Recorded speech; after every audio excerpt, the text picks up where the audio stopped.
Greetings YouTube. Here I have the MSI GS63 VR. It's their new Pascal-based GTX 1070, or I'm sorry, 1060 graphics card-based laptop.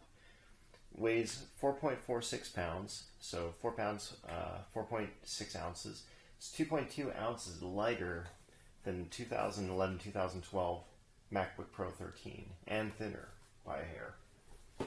So really a nice portable laptop for any gamer that wants to carry it in their book bag or briefcase, whatever the case may be. Great powerful machine.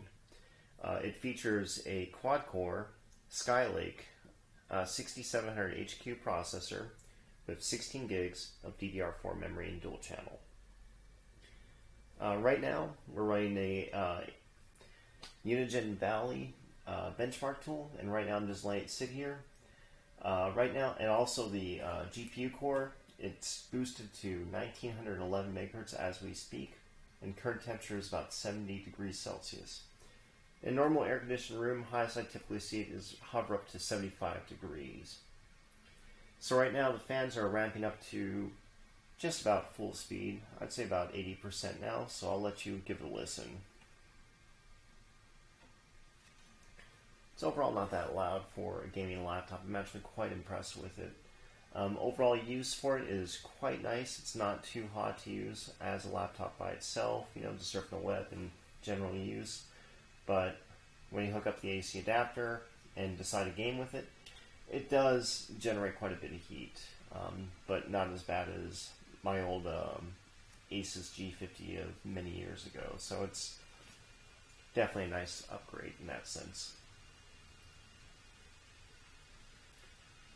Okay, so right now the fans are ramping up pretty close to full speed.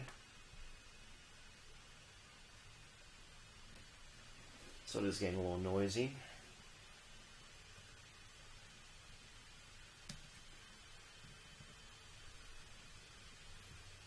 I did run the Valley scores earlier on this, so let me show that to you.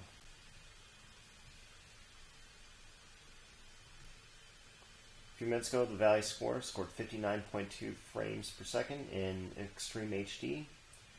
The minimum frames per second is 26.9 and a score of 2478.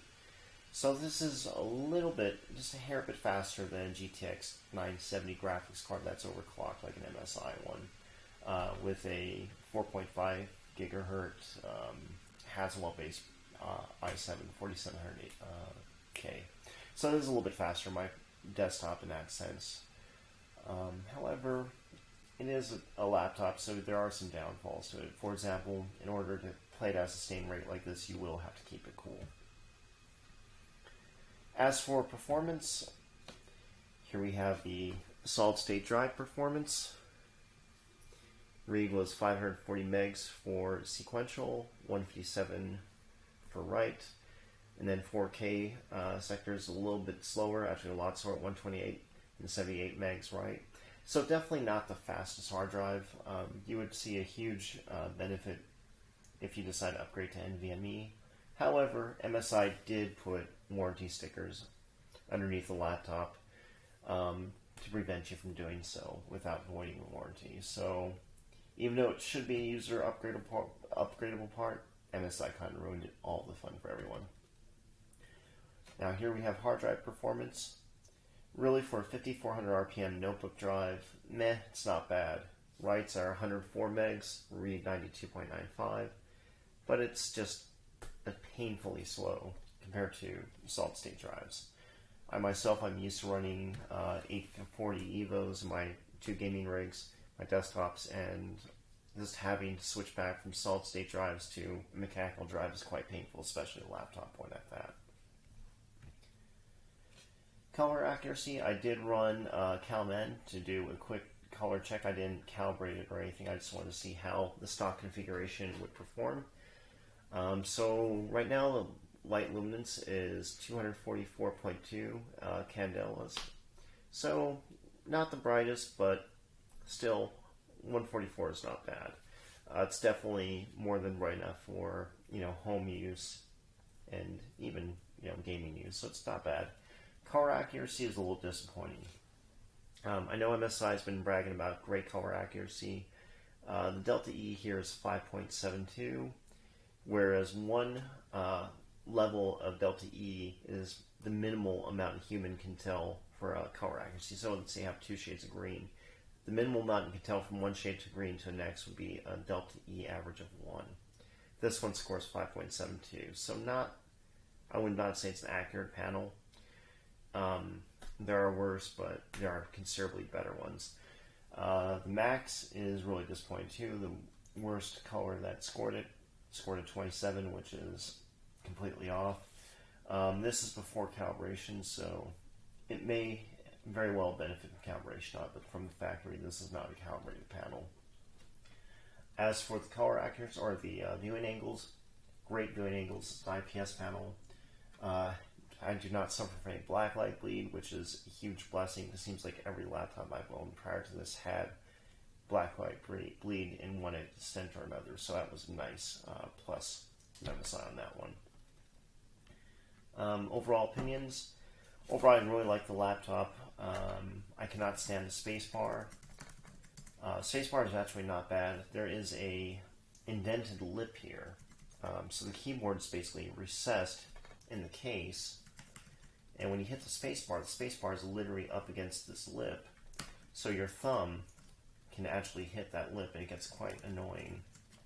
To me, that's a big downfall from the previous generation MSI Stealth series, which I'm not crazy about. Another thing I'm really not crazy about is the power cord. The power cord on this model is on the right side, right by where you'd expect to have your mouse if you're gaming at a LAN party. I can just see that with this thick cable being a huge problem and nuisance. On the plus side, they did give you a 90-degree angle adapter for that. Battery life for me hasn't been so bad on this machine yet. I've only used it for about maybe 3 hours or so, 2 or 3 hours on battery, just for surfing the web and basic use. And it seems like it was holding up fairly well. I have not given enough time to lay judgment on battery yet. Overall, it's a very nice design machine. One other complaint I have is the lid. There is a quite a bit of flex on the lid. So if you pick it up, it's just very disappointing on this back hinge here, because you just feel the whole case just flex, and it's the top case. Then again, I'm used to using a laptop for like a MacBook Pro, but if you're not used to that, it's just kind of disappointing. But then again, compared to like an HP, Dell, many other consumer level laptops, it's pretty decent. But with products like the Dell XPS that's on the market now, I'd like to see it a little bit more rigid. Other comments about it, underneath, it's going to be a felt pad to help keep the machine cool if you put it on your legs, so it's not going to scorch your legs, which is a nice touch. But for myself, it's a hair magnet. I have 2 dogs, and for whatever reason, their hair always gets caught onto it, so that's kind of an annoyance and nuisance. But otherwise, I can live with it. Again, major gripe, the stupid warranty sticker.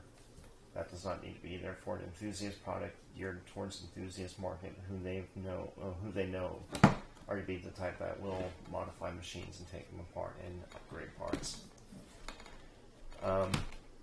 But there you have it. Overall, amazing upgrade for any gaming laptop.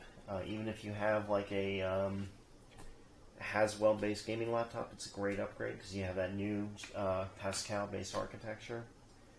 It's nearly as fast as a desktop 1060, which is amazing in itself. Performance of this will be comparable to 970, 980s for desktop variants, so there you have it.